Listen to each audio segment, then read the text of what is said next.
इसके हवाले से मुझे कहा गया है। मैं कोशिश करूंगा कि जल्द से जल्द अपना जो मेरे पास चीज़ें नोट हैं उनको आप तक पहुंचा के इंशाल्लाह आपके क्वेश्चन आंसर स्टार्ट किए जाएं। शॉर्ट से इंट्रोडक्शन यही कि हाफिज आरिस कुरैशी मेरा नाम है। मैं पिछले 4 साल से टैक्सेशन का काम कर रहा हूँ। 2 साल मैंने एक फर्म के अंदर काम किया और फिर 2 साल से मैं अपनी firm HHQ tax and legal consultants को चला रहा हूँ। इसमें अभी जो स्टार्ट में हम कुछ ऐसी चीजें डिस्कस करेंगे जो आपको आपकी फील्ड सिलेक्शन के हवाले से करनी चाहिए एज अ लॉ स्टूडेंट। सबसे पहले मैं एक चीज पे जोर दूंगा, वो ये कि हमने जो काम करना है अपनी फील्ड सिलेक्शन का, अपनी फर्म सिलेक्शन का, अपने चैम्बर सिलेक्शन का, ये काम अब इतना हमारा ये प्रोफेशन इतना फास्ट हो चुका है, इतना इसमें रश हो चुका है कि ये काम डिग्री के बाद करने के नहीं है। ये काम आपके डिग्री के दौरान करने के हैं। ठीक है, अगर आप डिग्री के बाद ये काम शुरू करेंगे तो आप बहुत लेट हो जाएंगे। अब सबसे पहली चीज ये है कि अगर मैं थोड़ा सा आपको अपना बताऊं कि मैंने मुझे ये चीज का पहले से ही शुरू से ही एक आइडिया था कि भाई मैंने अपनी फील्ड की सिलेक्शन जल्द अज जल्द करनी है।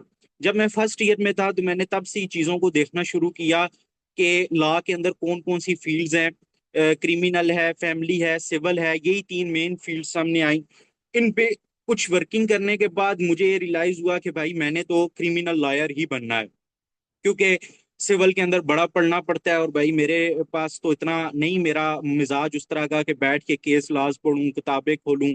बस वो एक मतलब इतनी वर्किंग नहीं थी फर्स्ट ईयर में, जो वर्किंग थी मैं उस हवाले से बता रहा हूँ। और क्रिमिनल फील्ड का ये पता चला कि काम ये भी मुश्किल है, लेकिन इसमें थोड़ा सा तेज दिमाग होना चाहिए, बातों में बंदा तेज होना चाहिए, तो काम चल ही जाता है। तो हमने कहा बस हम काम चलाने वाले क्रिमिनल लॉयर बन जाएंगे। लेकिन वक्त के साथ साथ 2-3 साल जब मैं थर्ड सेकंड ईयर के लास्ट और थर्ड ईयर के स्टार्ट में था, तो मैंने मजीद इस पे वर्किंग जारी रखी और मुझे ये पता चला कि भाई जो आने वाला दौर है इसमें नई फील्ड्स भी आ रही हैं, और उन नई फील्ड्स में जो टॉप पे फील्ड्स हैं उसमें टैक्सेशन और साइबर क्राइम है। अब मैं उसकी खोज में शुरू हो गया। अब आप लोगों ने क्या करना है, मैं अपनी जो स्टोरी है उसको थोड़ा शॉर्ट करके आपके जो करने के काम है उसमें बताता हूँ। और मैं उम्मीद रखता हूँ कि आप लोगों ने जो है वो अपने पास कोई डायरी पेन या मोबाइल के नोट्स ओपन किए हुए होंगे, ताकि मेरी अगर कोई भी बात आपको काम की लगे तो आप उसको नोट कर लें। देखिए मैं करने के काम क्या है, फील्ड सिलेक्शन के हवाले से जो करने के काम है उसमें सबसे पहले आपने थोड़ा सा डाटा एनालिसिस करना है। ठीक है, डाटा एनालिसिस में आपने काम करना है। आपने ये काम करना है कि सबसे मेन चीज ये है कि आपने किस एरिया के अंदर प्रैक्टिस करनी है। आपने कराची में प्रैक्टिस करनी है, आपने लाहौर में प्रैक्टिस करनी है, आपने रावलपिंडी में प्रैक्टिस करनी है। सबसे पहली मेन चीज तो ये आ गई। ठीक है, देखें एक दौर में कहा जाता था, ये क्यों जरूरी है मैं उसकी मिसाल देता हूँ। एक दौर में कहा जाता था कि कॉरपोरेट के सबसे अच्छे वकील जो हैं वो कराची में मिलते हैं, जो क्रिमिनल वकील हैं सबसे अच्छे लाहौर में मिलते हैं, सिविल के सबसे अच्छे वकील पिंडी में मिलते हैं। क्यों? ऐसा क्यों था? क्योंकि भाई बिजनेस सारा कराची में है, तो जाहिर बात है आपको कॉर्पोरेट का वकील कराची में मिलेगा। दुश्मनियां सारी जो हैं वो लाहौर, शेखोपुरा, गुजरात में है, कत्ल पे कत्ल, कत्ल पे कत्ल। जाहिर बात है क्रिमिनल वकील आपको वहां पे अच्छा मिलेगा। पिंडी, अटक, गुजर खान, चकवाल, इन एरियाज में जमीन के रोले ही नहीं मुकते। जाहिर बात है दीवानी वकील, सिविल वकील पिंडी का अच्छा मिलेगा।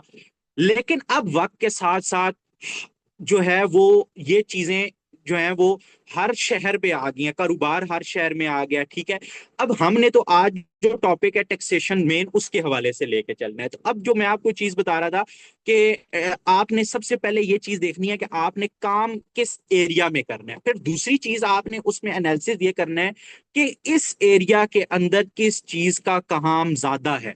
ठीक है, अब ये दूसरी चीज हो गई। तीसरी चीज ये हो गई कि आपको किस चीज का शौक है। पहले तो आप ओवरऑल सारी फील्ड्स को देखें, क्रिमिनल को देखें, सिविल को देखें, फैमिली को देखें, टैक्सेशन को देखें, साइबर क्राइम को देखें।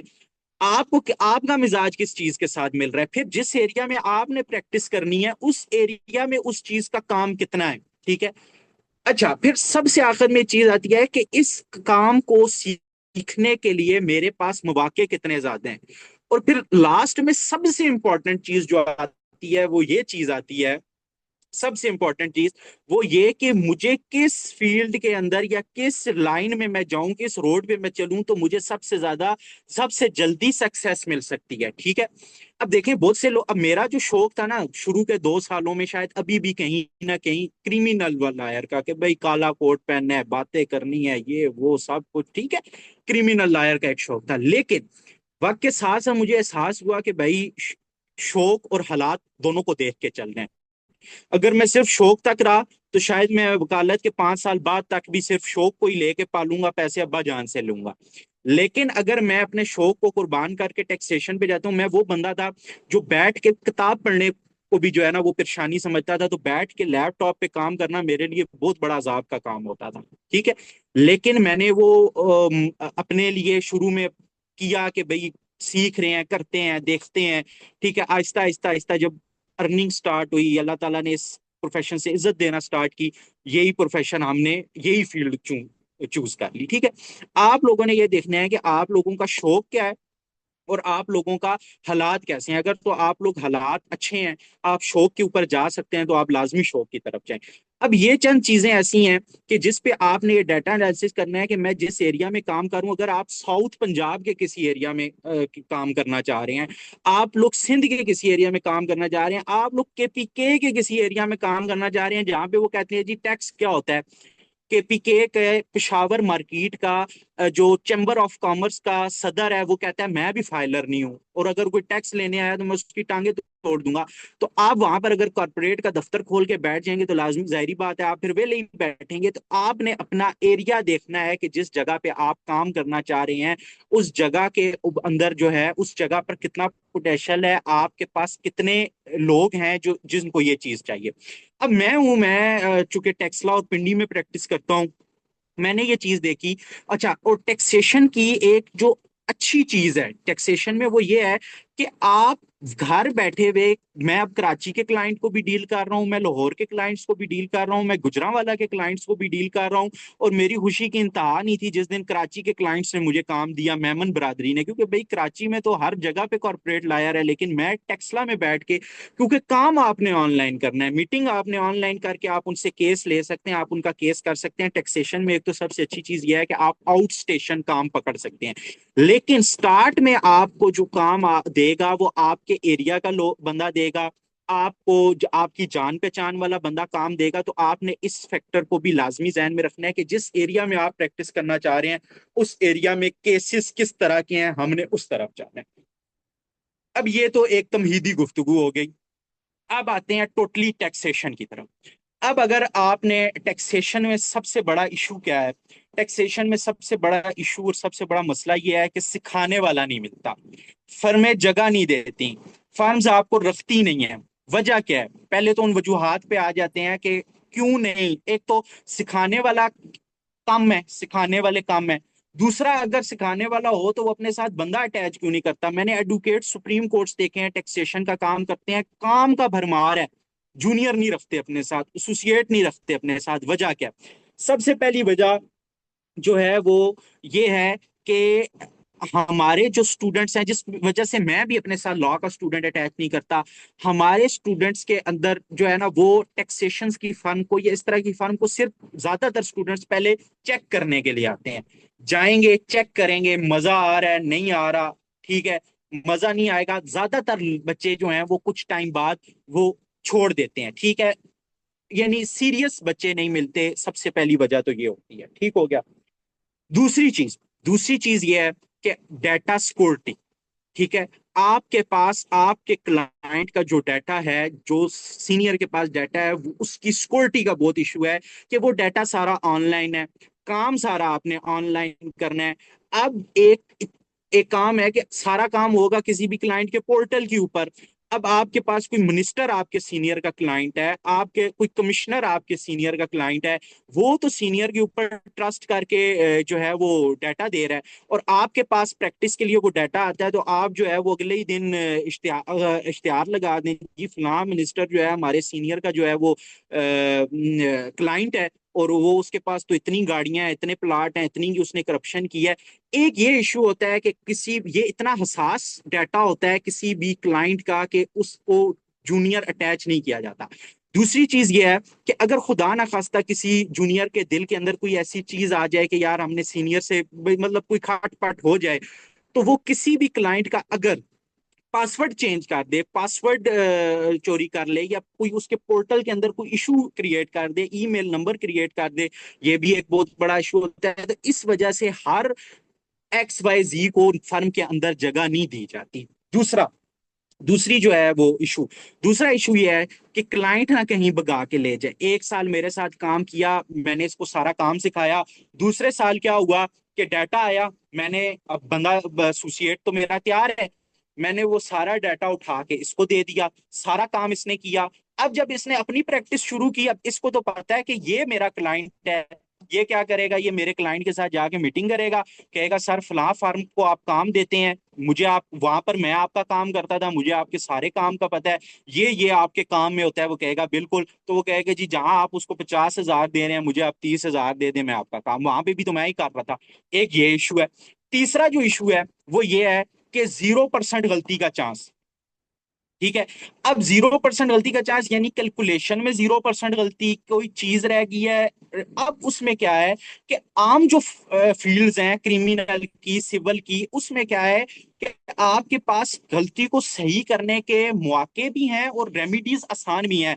कोई जवाब दावा गलत दायर हो गया, दावा गलत दायर हो गया, आप एक एप्लीकेशन दे के उसको सही कर सकते हैं। कोई पार्टी ऐड करना रह गया, 110 की एप्लीकेशन दे के पार्टी ऐड करा सकते हैं। लेकिन अगर आपकी रिटर्न के अंदर, आपके कॉर्पोरेट के किसी काम के अंदर एक दफा सबमिट का बटन दब गया, तो उसको रिवाइज करने के लिए प्रॉपर प्रोसीजर और एक मुश्किल प्रोसीजर अडॉप्ट करना पड़ेगा। तो क्या होता है कि सारा काम करने के बाद भी सीनियर्स क्या कहते हैं कि जी सबमिट हम खुद करेंगे, चेक हम खुद करेंगे। जब सीनियर पर यह सोचता है कि भाई जब रीचेक भी मैंने ही करना है एक एक फिगर को, सबमिट भी मैंने ही करना है, तो मैं एसोसिएट्स क्यों अपने साथ अटैच करूं, मुझे क्या जरूरत है। ये कुछ वजूहत हैं जिस वजह से टैक्सेशन का काम आपको कोई सिखाता नहीं है। अब हल क्या है इसका, फर्म्स के अंदर जगह कैसे बनानी है, फर्म्स को ढूंढना कैसे है, अब ये हमारा टॉपिक है। ये बड़ी अहम चीजें हैं। जितने पॉइंट्स मैं बताऊंगा आप इसको लिख लें, ये मेरे एक्सपीरियंस जो है मेरा थोड़ा बहुत वो मैं आपके साथ शेयर करने लगा हूं। सर सबसे पहले तो आपने जो है ना वो पक्का इरादा करना है। पक्का इरादा करना है कि भाई मैंने ये टैक्स का काम ही करना है। ठीक है। अगर आपने पक्का इरादा नहीं किया तो आप जब CV देने जा रहे हैं ना किसी फर्म में, तो आप उनको ही बताएंगे सर अभी मैं सर चेक करने आ रहा हूं कि क्या मैं कॉर्पोरेट का काम कर सकता हूं, क्या मैं टैक्स का काम कर सकता हूं, मुझे जस्ट 2 मंथ्स की 3 मंथ्स की इंटर्नशिप फिलहाल आप दें। ये बात या तो आप उस टाइम क्लियर करें अपने जिस फर्म में जा रहे हैं। अगर आप ये क्लियर नहीं कर रहे, तो आप पहले तो अपना ये, या तो आप इस पॉइंट पे आए, या आप इस पॉइंट पे आए कि प्रॉपर आपका माइंड सेट बनाओ कि अब तो मैंने करनी ही टैक्सेशन है, अब आप आगे। ये पहला पॉइंट है। दूसरा पॉइंट ये है कि आपने उस फिर वर्किंग स्टार्ट करनी है कि आपका जो एरिया है उसके इर्द गिर्द यानी जितनी जिस एरिया में आप काम सीख सकते हैं, मिसाल के तौर पे टेक्सला में है, पिंडी में है, तो आप पिंडी इस्लामाबाद की फर्म्स को शॉर्ट लिस्ट करें। ठीक है। ये नहीं कि आप शेखोपुरा में या खैरपुर सेंध में बैठे हैं और आप लाहौर की या इस्लामाबाद की फर्म्स, अपने करीब तरीन एरियाज में आप अपनी फर्म्स को या अपने सीनियर लॉयर्स जो टैक्स का काम कर रहे हैं आप उनको शॉर्ट लिस्ट करें। ठीक है। 3-4 को शॉर्ट लिस्ट करें। अब उस शॉर्ट लिस्ट करने के दौरान ही ये उस टाइम आपने फर्म के अंदर, हमारा यहाँ पर जो सबसे बड़ा इशू है ना जूनियर्स का, अल्लाह माफ करे, एक दौर होता था कि सीनियर ये देखता होता था कि ये जूनियर काम का है या नहीं है। आजकल के दौर में मसला सारा ये है कि जूनियर ये देख रहा होता है कि हमारा सीनियर काम का है या नहीं है। ठीक है। सीनियर जो जूनियर है वो फर्म के अंदर ये टेस्ट कर रहा होता है कि ये सीनियर कितने काम का है। भाई उसने, आपने उसको टेस्ट नहीं करना, आप अब फर्म में आ गए हैं, ये काम फर्म में आने से पहले के थे। इस दौर में कोई मुश्किल काम नहीं है कि आपने जो 4-5 फर्म्स को शॉर्ट लिस्ट किया है उसके अंदर जो लोग काम कर रहे हैं उन तक राब्ता रखना या उन तक एक्सेस हासिल करना इस दौर में कोई मुश्किल काम नहीं है। आप उनके साथ एक्सेस हासिल करें, आप उनसे राब्ता करें, उनसे पूछें भाई आपको कितना अरसा हो गया है, आपने कितना काम सीखा है, आप मुतमईन हैं नहीं है, कैसा मिजाज है, क्या माहौल है। ठीक है। तो यहां पर ही आपने डिसाइड कर लेना है कि आपने किस फर्म में जाना है। फर्म में जाने के बाद आप ये कहें कि जी फर्म में काम नहीं सिखाया जा रहा, तो ये आपकी पहले वर्किंग होनी चाहिए कि टैक्स इस फर्म के अंदर काम सिखाते हैं या नहीं सिखाते। अच्छा, अब दूसरा, टैक्स की फर्म कैसी होनी चाहिए, इसमें मेरा जो पर्सनल एक्सपीरियंस है, किसी को इस पे इख्तलाफ भी हो सकता है, कि स्टार्ट के अंदर आप जिस फर्म में जाएं वो छोटी फर्म होनी चाहिए। स्टार्ट के अंदर आप जिस सीनियर को के साथ अटैच हो रहे हैं उनके पास काम होना चाहिए, लेकिन ज्यादा कोई जूनियर्स की फौज नहीं होनी चाहिए। उससे क्या होता है कि आप बड़ी फार्म्स के अंदर जाते हैं, बड़ी फार्म्स के अंदर डिपार्टमेंट्स बने हुए होते हैं, ये कंपनी का डिपार्टमेंट है, ये सेल टैक्स का डिपार्टमेंट है, ये इनकम टैक्स का डिपार्टमेंट है। आपको किसी एक डिपार्टमेंट में घुसा देंगे, उस डिपार्टमेंट के काम के तो आप मास्टर हो जाएंगे, दूसरे एक्स वाई जी किसी काम का आपको लिव बे का भी नहीं आता होगा।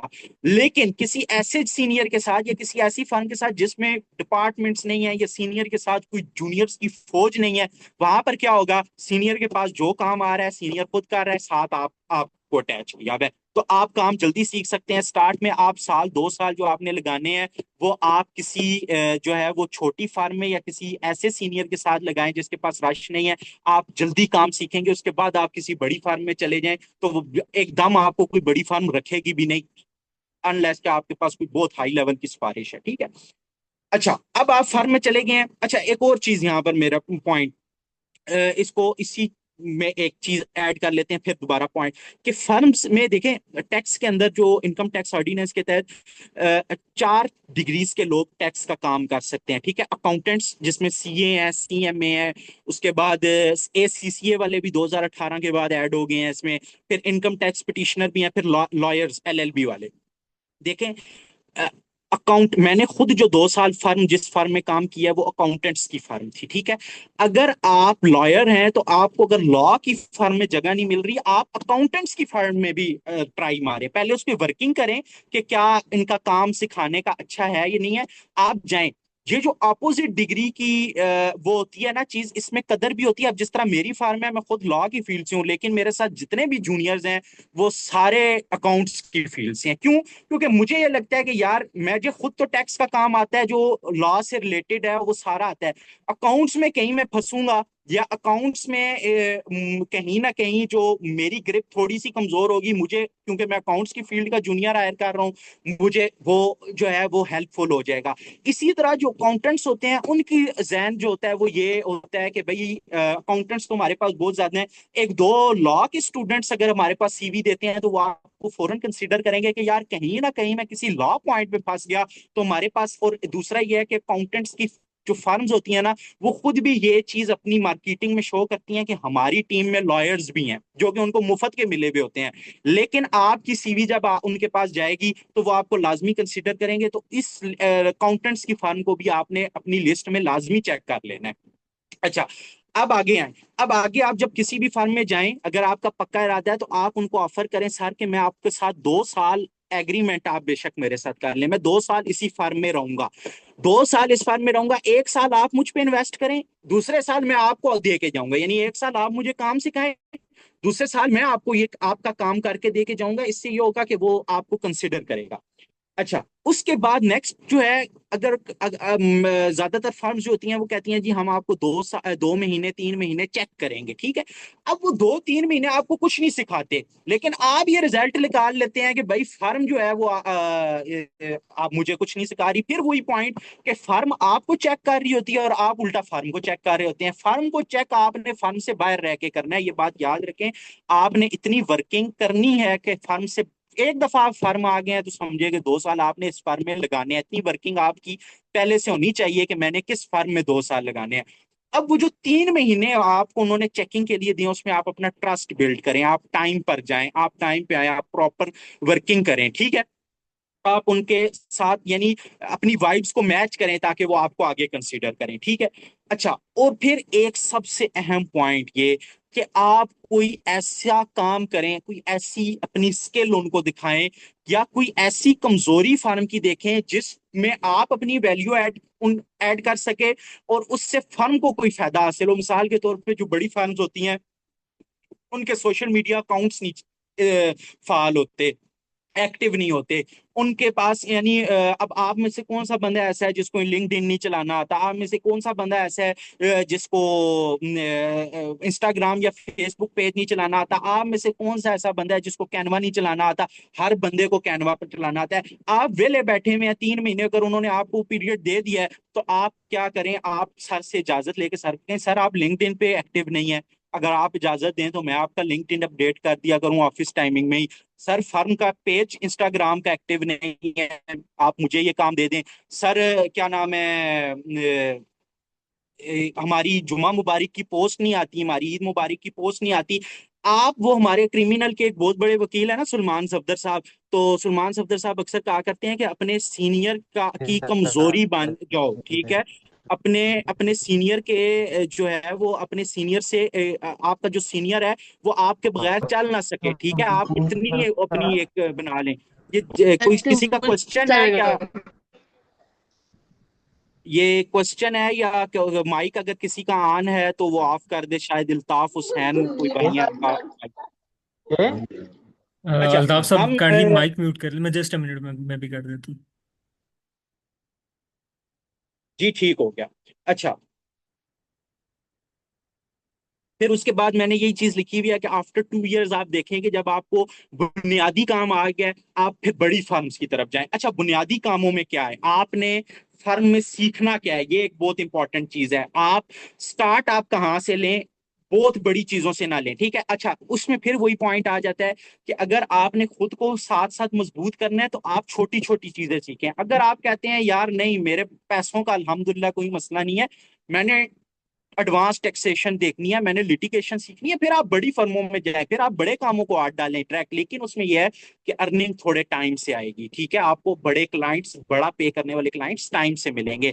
लेकिन याद रखिएगा कि जो छोटी छोटी फीसेस होती हैं ना, मैंने अल्हम्दुलिल्लाह अल्हम्दुलिल्लाह सुम्मा अल्हम्दुलिल्लाह मैंने अपनी डिग्री के दौरान अपनी डिग्री पे होने वाला सारा खर्चा मुकम्मल किया है, ठीक है? मेरी डिग्री पे जितना खर्चा हुआ था वो सारा खर्चा मैंने डिग्री के लास्ट 2 इयर्स में कंप्लीट किया है, यही टैक्सेशन से रिटर्ने कर करके, ठीक है? 5 5 10 10 हजार लोगों से ले के मैंने वो सारा खर्चा जो मेरी, और मैंने प्राइवेट लॉ कॉलेज से लॉ किया, किसी यूनिवर्सिटी में थोड़े बहुत फीस नहीं थी हमारी, अच्छी खासी फीस थी, वो अल्हम्दुलिल्लाह मैंने कंप्लीट किया है। तो ये जो आपने, यानी अपनी आपने वो उन चीजों के ऊपर भी फोकस करना है जिन चीजों से आपको जल्दी अर्निंग हो, जिसमें आप रजिस्ट्रेशन सबसे पहले सीखें, फिर इनकम टैक्स रिटर्न करना आप सीखें, ठीक है? सैलरी की income tax return, business FBR में कैसे रजिस्टर्ड होता है, सोल प्रोप्राइटर बिजनेस, उसके बाद फिर कंपनी इनकॉर्पोरेशन कैसे होती है, बिजनेस की रिटर्न कैसे होती है, नोटिस का रिप्लाई, जो बुनियादी नोटिस होते हैं 114 के 182 2 के नोटिस, इन नोटिस का रिप्लाई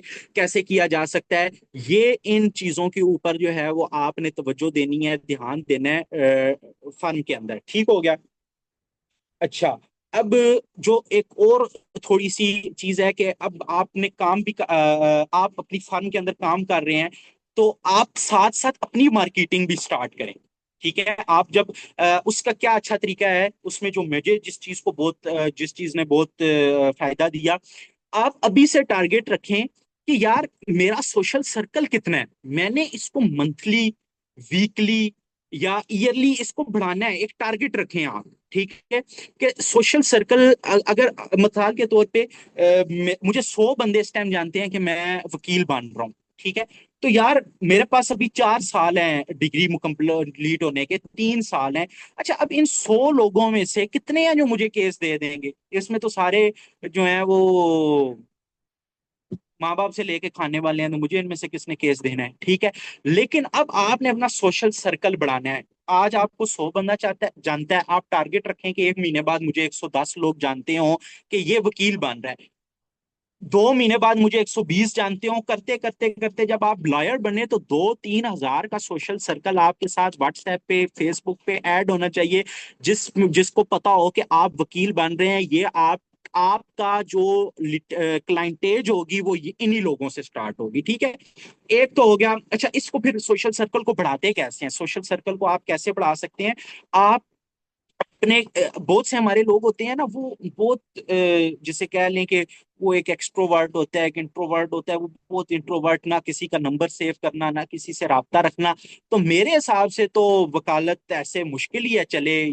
मतलब या तो आप बहुत हाई लेवल के पढ़ पढ़ के वकील बन जाएं, तो अल्लाह करे। लेकिन जो बुनियादी तौर पे आपको स्टार्ट में चीजें चाहिए होती हैं, आपके जानने वाले लोग आपको केस रेफर करते हैं, आपका सोशल, फिर आप जो है वो मुख्तलिफ फोरम्स को ज्वाइन करें, ठीक है, मुख्तलिफ ऑर्गेनाइजेशंस को ज्वाइन करें, ठीक है, जो नॉन प्रॉफिटेबल ऑर्गेनाइजेशंस होती हैं, जो प्रोग्राम्स कराती हैं, मुख्तलिफ तरह के लोगों को अटैच करती हैं, उनके उनमें उन प्रोग्राम्स में जाएं और लोगों को अपने कार्ड्स दें। अपने आपकी लाइन में 10 लोग बैठे हुए हैं, 10 लोगों से इंटरेक्शन करें, अगली दफा लाइन चेंज करके बैठे, अगले 10 लोगों से इंटरेक्शन करें, और आपको पता हो कि भाई ये बंदा वकील बन रहा है, ठीक है।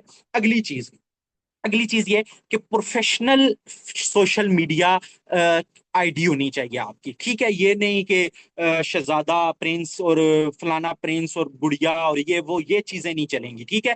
आपकी, अगर आप अभी एडुकेट नहीं है, एडीबी लगाने की कोई जरूरत नहीं है। कोई ऐसी डीपी लगाएं जिससे आपका यूनिफॉर्म हो, आप शक्ल से, डीपी देखने से पता चल जाए कि ये लॉ का स्टूडेंट है। वो थोड़ी बहुत एक आध दो आप स्पीचेस कर लें, एक आध दो स्पीचेस की वहां पे वीडियो होनी चाहिए, कोई एक आध दो मोट कोट आपने किए में हो उसकी, यानी कि देखने वाले को ये फील आए कि भाई आप लॉ स्टूडेंट हैं, या आप लॉयर हैं, या आप लॉ, तो आपके सोशल मीडिया जो है ना, पता चले कि आप एक कराची से क्लाइंट है और वो आपके साथ जो है वो जूम पे मीटिंग करना चाह रहा है, और जब आपने उसको आईडी ज्वाइन किया तो वहां पर जो है वो सोने मुंडे के नाम से आईडी आ रही है, तो वो आपका क्या इंप्रेशन जाएगा। तो ये चीजें जो है वो बहुत ज्यादा मैटर करती हैं।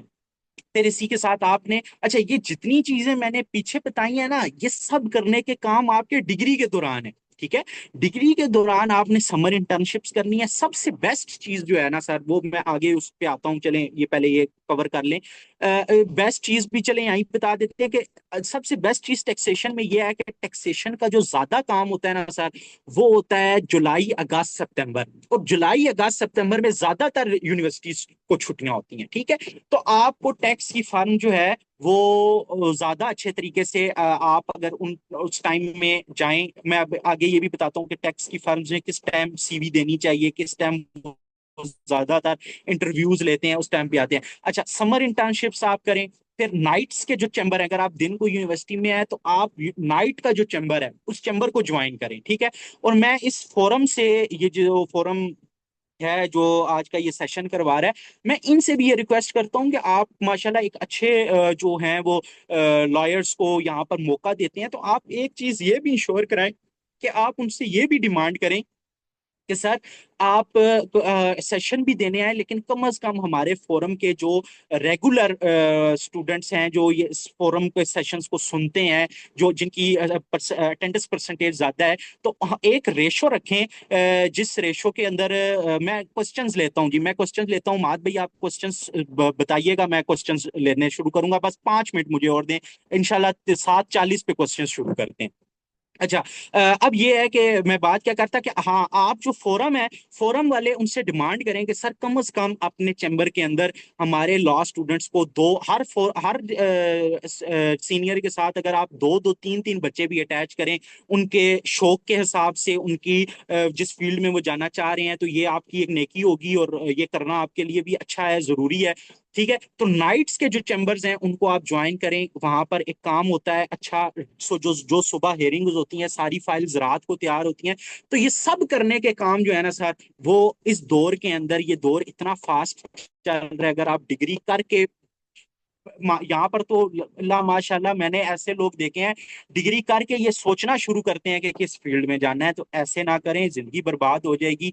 आपने जो करना है अपनी डिग्री के दौरान ये सारे काम एंड करने हैं। अब आ जाते हैं कंक्लूजन की तरफ। टैक्स फर्म्स, टैक्स का जो काम होता है मेन, जो इनकम टैक्स रिटर्न्स का काम होता है, टैक्स का सबसे पहले समझ लें कि टैक्स ईयर कब से कब तक होता है। 1 जुलाई से 30 जून तक। अभी कौन सा टैक्स ईयर चल रहा है? अभी 26 चल रहा है। आज की तारीख में टैक्स ईयर कौन सा है? 2026 है। आप कहेंगे सर 2026 तो आया ही नहीं है। 2025, टैक्स ईयर 2025 खत्म हो चुका है। कब खत्म हुआ है? 30 जून को खत्म हो चुका है। 1 जुलाई 2024 को टैक्स ईयर 2025 स्टार्ट हुआ था। 30 जून 2025 को टैक्स ईयर खत्म हो चुका है। ये चीज बेशक नोट कर लें कि टैक्स ईयर 1 जुलाई से 30 जून तक चलता है। 30 जून के बाद नया टैक्स ईयर स्टार्ट हो जाता है, ठीक हो गया। अब जब 30 जून एंड होता है ना सर, तो जुलाई में रिटर्न स्टार्ट हो जाती हैं उसकी, ठीक है। जुलाई में जब रिटर्न स्टार्ट होंगी, तो ये नीचे क्वेश्चंस आते हैं तो मैं थोड़ा सा वो हो जाता हूँ, करते हैं सारे क्वेश्चंस का जवाब दूंगा। अच्छा, जुलाई में रिटर्न स्टार्ट होती हैं। अब जो जितनी भी टैक्स फर्म्स हैं, मैं अपना भी हिसाब बता दूं कि टैक्स फर्म्स का ये होता है कि वो मई और जून में अपनी हायरिंग, ज्यादातर मई के अंदर वो करती हैं कि हम अपनी हायरिंग्स जो है वो कंप्लीट कर लें, इंटर्नशिप्स पे बच्चे रख लें, और जून में हम ये देखें कि इनमें से कौन कौन हमारे साथ चल सकता है। फिर जुलाई से काम स्टार्ट होता है, और जुलाई, अगस्त, सितंबर, इसमें बहुत काम होता है, ठीक है। तो आप क्या करें, अगर आप मई में फ्री नहीं है, जून से तो फ्री हो जाएंगे, मई में जाके अपनी सीवी ड्रॉप कर दें और उनसे पूछेंगे सर हम जुलाई से आ जाए, जून से या जुलाई से जब भी हम फ्री होंगे हम आ जाएंगे, इंशाल्लाह हम आपके साथ पूरा सीजन लगाएंगे, सीजन के बाद भी हम आपके साथ अटैच रहेंगे, और इंशाल्लाह अगला इस सीजन आप हमें काम सिखाएं, हम आपके साथ एग्रीमेंट करते हैं कि हम अगले सीजन तक आपके साथ, अगला सीजन हम आपको डिलीवर करके जाएंगे। आप मार्केटिंग पे ध्यान देना, आप क्लाइंट्स हैंडलिंग पे ध्यान देना, हम जो है वो आपके साथ हेल्प करेंगे आपके काम में, लिहाजा आप हमें मौका दें, आपको हम मायूस नहीं करेंगे, ठीक है। ये चीजें किसी भी फर्म में जाके अगर आप कॉन्फिडेंस से कह देते हैं तो ये बहुत मायने रखती हैं, ये आम बातें नहीं है। लास्ट पॉइंट ये है कि आपने फर्म के अंदर जो सबसे अहम चीज आपने सीखनी है ना, सबसे अहम चीज सीखनी है, वो आपने सीखना है कि क्लाइंट कैसे हैंडल किया जाता है, आपका सीनियर क्लाइंट को कैसे हैंडल करता है। पता ये चलेगा कि क्या नाम है कि आपको काम सारा आ गया, काम सारा आ गया, लेकिन जो डाटा था वो तो सीनियर लेके देता होता था, जो क्लाइंट हैंडल करता था, जो फीस एडजस्टमेंट करता था वो तो सीनियर करता होता था। अब तो आपसे ना फीस एडजस्ट हो रही है, अब आपसे क्लाइंट हैंडल नहीं हो रहा, आपको ये नहीं समझ आ रही कि कौन से क्लाइंट से कौन सा डाटा लेना है, ठीक है। ये एक बड़ी अहम चीज है। मैं अक्सर जब टीवी शोज पे जाता हूँ, तो वहां पर एक क्वेश्चन ये किया जाता है कि ये कैसे पता चलेगा कि टैक्स का काम कौन से लोग अच्छा करते हैं और किन लोगों को ये काम आता है और किन लोगों को ये काम नहीं आता। तो मैं उनको एक ही जवाब देता हूँ कि आप यहां से अंदाजा लगा लें कि कौन सा टैक्स कंसल्टेंट आपसे डाटा कितना लेता है और कौन सा टैक्स कंसल्टेंट आपसे डाटा अच्छा नहीं लेता। जो टैक्स कंसल्टेंट आपसे अच्छा डाटा लेगा वो समझे कि उसको काम आता है। तो ये एक चीज इतनी अब मशहूर हो चुकी है कि जो भी जिसने भी टैक्स का काम करवाना है वो आपको इस चीज पे परखेगा कि ये क्लाइंट को कैसे हैंडल करता है। क्लाइंट के साथ आपने अपनी वाइब मैच करनी है। अभी आपका वो लेवल नहीं है कि एक इंशाल्लाह इंशाल्लाह एक वक्त आएगा कि लोग आपके हिसाब से चलेंगे। क्लाइंट को अगर उर्दू नहीं आती तो वो आपसे बात करने के लिए उर्दू सीख के आएगा, लेकिन अभी फिलहाल क्लाइंट को मुतमईन करने के लिए अगर वो पंजाबी बोलना चाह रहा है तो आपने उसके साथ पंजाबी बोलनी है, आपने उसके साथ वाइब को मैच करना है, आपने उसको बताना है कि भाई अगर तुम ये बता दोगे कि तुम्हारे पास कितनी जायदाद है तो तुम इसमें फंसोगे नहीं ना, मैं किसी को बताऊंगा। ये यहाँ पर इशू ये है कि हमारे पास लोग आते हैं तो वो बताते ही नहीं, वो शर्माते हैं कि यार ये क्या कहेगा कि इसके पास इतना पैसा कहाँ से आया। तो आपने वो वाइब में, अगर आपके पास कोई करोड़ों पत्ती या अरबों पत्ती क्लाइंट भी आ गया ना, तो आपने ये नहीं उससे मतलब उसका डाटा लिखते हुए ये चीज नहीं करनी कि इतना पैसा, आप कहें कि भाई ये नॉर्मल है, हमारे पास इससे भी बड़े क्लाइंट्स आते हैं, ठीक है। वाकई एक दफा मेरे साथ भी हुआ कि मैं क्लाइंट का डाटा लिखते लिखते मैं भी हैरान हो गया कि इतना बड़ा क्लाइंट मेरे पास आ गया है, लेकिन मैंने उसको शो नहीं कराया, ठीक है। तो ये जो चीजें हैं कि क्लाइंट को कैसे हैंडल करना है, क्लाइंट से क्या डाटा लेना है, अगर ये क्वेश्चंस में आया कि क्लाइंट से क्या क्या डाटा लेना है तो मैं इस पे भी इसको भी क्वेश्चंस में एक्सप्लेन कर दूंगा। हमाद साहब एक एक करके क्वेश्चन शुरू कीजिएगा, मैं फौरी फौरी रिप्लाई देता हूँ सर। अच्छा, लास्ट से स्टार्ट करते हैं। दुआ बंतूल का है, share the techniques where to learn from it from the YouTube channel. If इसको भी कर लीजिएगा, इसके साथ हम एक और क्वेश्चन अटैच कर लेते हैं। Would you please mention some of the courses of taxation, we can't learn everything. भैया आप टैक्सेशन के हवाले से बता दें कहाँ से लर्न कर सकते हैं। अच्छा, देखें, जो यूट्यूब है, यूट्यूब भी आपको बहुत कुछ सिखाती है, कोर्सेज भी आपको बहुत सिखाते हैं, लेकिन ये चीजें तब भी फायदेमंद होती हैं जब आपके पास केस हो, जब आपके पास प्रैक्टिकल काम करने को हो। यूट्यूब पे आप बैठ के सीखते रहेंगे कि ये चीज यूं होती है, फ्रीलांसर का केस यूं होता है, सैलरी पर्सन का केस यूं होता है, बिजनेस पर्सन का केस यूं होता है। कोर्सेज में भी आपको यही चीजें सिखाई जाएंगी। कामयाब आप तब होंगे जब आपके पास डाटा होगा। आप डाटा को देख के यहाँ उतारेंगे, उस टाइम अगर आप साथ में यूट्यूब वीडियो देख रहे हैं या कोर्स देख रहे हैं, तभी आपको समझ आएगी। आपके पास क्लाइंट नहीं है, आपके पास डाटा नहीं है, आप अगर एक तो या तो अपना जाती क्लाइंट हो, नहीं है फर्म का क्लाइंट हो, अगर डाटा नहीं है, आप खुद प्रैक्टिकली काम नहीं कर रहे पोर्टल पर, आप पूरे दिन लेक्चर सुनते रहे, आपको कख काम नहीं आएगा। लेक्चर्स भी ठीक हैं यूट्यूब, लेकिन सबसे मेन चीज आपके पास क्लाइंट होना चाहिए, उसका डाटा होना चाहिए। नेक्स्ट आ जाए। सर सेकंड फीमेल्स के हवाले से बता दीजिएगा, फीमेल्स इस पे कैसे प्रैक्टिस कर सकती हैं, एंड अपने हवाले से भी काइंडली भी बता दीजिएगा कि आपको कैसे ज्वाइन किया जा सकता है, कुछ क्वेश्चंस हैं।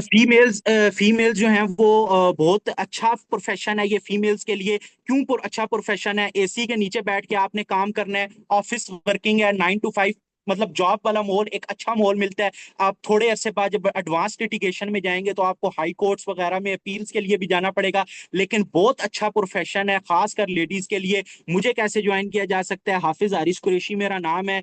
HHQ tax and legal consultants के पेज इंस्टाग्राम पे भी बना हुआ है और फेसबुक पे भी बना हुआ है। 031756092626 मेरा नंबर है, व्हाट्सएप से आप ले सकते हैं मेरे से रब्ता। मेरा एक ऑफिस वाकंट में है और एक ऑफिस रावलपिंडी कचहरी में है। आप इंशाल्लाह रब्ता कर सकते हैं। वाकंट टेक्सला में एक ऑफिस है और एक रावलपिंडी कचहरी में ऑफिस है। नेक्स्ट जी। द सेकंड क्वेश्चन है, kindly if you can read it by yourself, Mohammad Saad का है। लास्ट है। सर बोल दें Okay, sir. sure. I registered on RIS in 2024 during my internship, but the notices I have received reflect a surcharge from 2019. These notices mention an ठीक है, ATL. ठीक है, ठीक है। 114 के नोटिस इनको आए हुए हैं, ये रजिस्टर्ड हुए हैं।